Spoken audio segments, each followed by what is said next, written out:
Oh, look at this right now, guys. Another one of David's high school friends has entered the building. Mr. Alex Newman. Come on in, Alex. Why don't you say hello? This is the guy that's known David the longest. No. The longest? Actually, Mike knew him before me, but then I kind of stole him. Oh, yeah, that's like a big All fight. credit to Michael. So when we were kids, Yeah. we would be on the bikes. We'd be called the biker gang. Sure. And we were like friends with Mike, like semi-friends with Mike. We weren't like super, super close. And then one day Mike brought over Alex, and then we all hung out. Sure. And then we started hanging out with Alex more, and then we hang out with Mike more. And then one day, we were like 12, 13 years old, and Mike goes, "You know what? I brought you into this group. I brought you into this group." And it was like a big fight. It was a big fight between Alex and Mike about like who knew who first, who's part of the biker gang. So Mike's still not over that. So every time we're with Mike and Alex, we have to make sure everybody knows Mike was our friend first, and then Alex. You have the best hometown friends. Yeah, they're good. I mean, you really, really lucked out. But these guys are the best. Like, remember when I lost my camera at the Cubs game? Yeah. And they went and found it for me? Oh, they did? Yeah. Oh, that's you the don't remember best. that? And they ran it out to me. I left. Alex is like looking around like, who did that? That wasn't me. Yeah, it was you. Oh no, it was well, Nick found it, and then you guys Oh yeah, it was brought it to me. Yeah, you were there. Alex was there. That was pretty nice. What's it like, having someone from high school be so successful like David that you knew back when? It's really cool because you know how he always talks about like he was always curious growing up like how much money YouTubers make, and now like he knows, and now I know. That's why. Well, it's just that's all we talked about, and we never knew, and now we know, and it's just a big relief to know that yes, YouTubers get paid well. Well, he doesn't. And people can ask me, and I can say yes for sure. They are well paid because David has 2 cars. I just had to confirm that YouTubers do make some amount of money because I didn't think they did. I thought it was all. It's not the fucking Mercedes he bought you. It's just knowing that fact. No, I know that the Mercedes wasn't legit. It's gonna get taken away any day now. Yesterday, Mike asked me, and we were talking about like a brand deal, and he goes, "Is it Root Task? How much you got paid for that?" Yeah. I just thought it was really funny for him to say that because it's not Root Task. I don't know. It's not? No, not with these guys. I don't care. Actually, David's the only person I know that will tell anyone how much money he makes. And then if I make something, he'll ask me right away. And that was really foreign to me. You can walk up to me on the stream like, "How much money did you make?" I'm like, "I made this much." I don't see why that's like a fucking thing that you got to keep a secret. I guess it's not. Like from when I had a job at a retirement home, or when I was like a tennis coach at tennis camp, like that was all I talked about with people was like how much. Oh, you're making 35 more cents than me. Like it was just like interesting. I told people once, some friends once, how much I was making, and things changed after that. Oh, really? Yeah. Well, okay. Yes, you have to be. They were jealous, or they. Oh, you can't go. Yeah. I mean, you have to pick your fights, I guess, with who you're telling. Like I makes tell sense. I tell these guys, Right. because I know them, and yeah. Yeah, you're great. You guys aren't jealous or anything of David. You're just happy for him. Oh, we're jealous. We're jealous. But we see some of the wealth. So.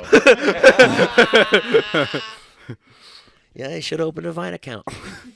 I mean, no, but seriously, David's done very well, and you went to high school with him, and now you get to, you're seeing him now. What do you think of all this? I mean, it's always like been really cool seeing. It's like every week. Come on, you don't have to be like that. He'll text I'm me. very happy for him. He'll like text us. Inside, Alex is just fuming. Alex hooked up with somebody that watched my videos the other day. I mean, so did you. which isn't like a big deal, but I think, what did you do? This girl, if you're listening, she paid for a hotel for us to hook up in. Oh, okay. I thought there was more to this Because story. you knew David?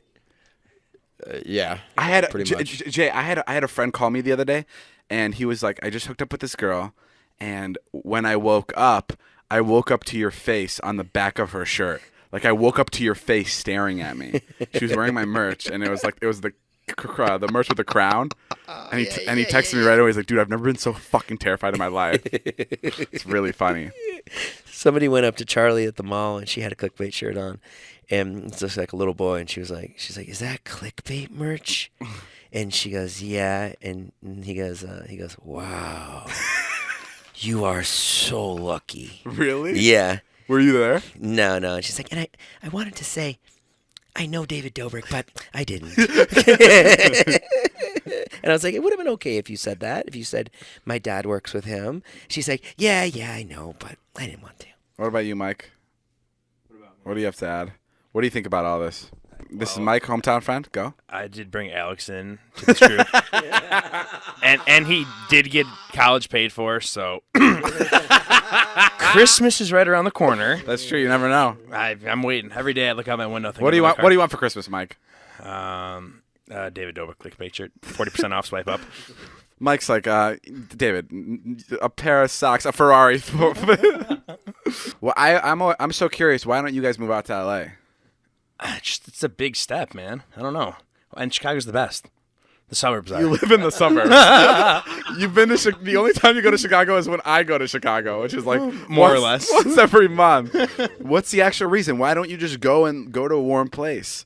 You literally were telling me that you hate your job and you work at a cubicle, like in a cubicle. Yeah, I do hate my job and work in a cubicle, but I don't know. Well, what do you think of all this? You think it's bullshit?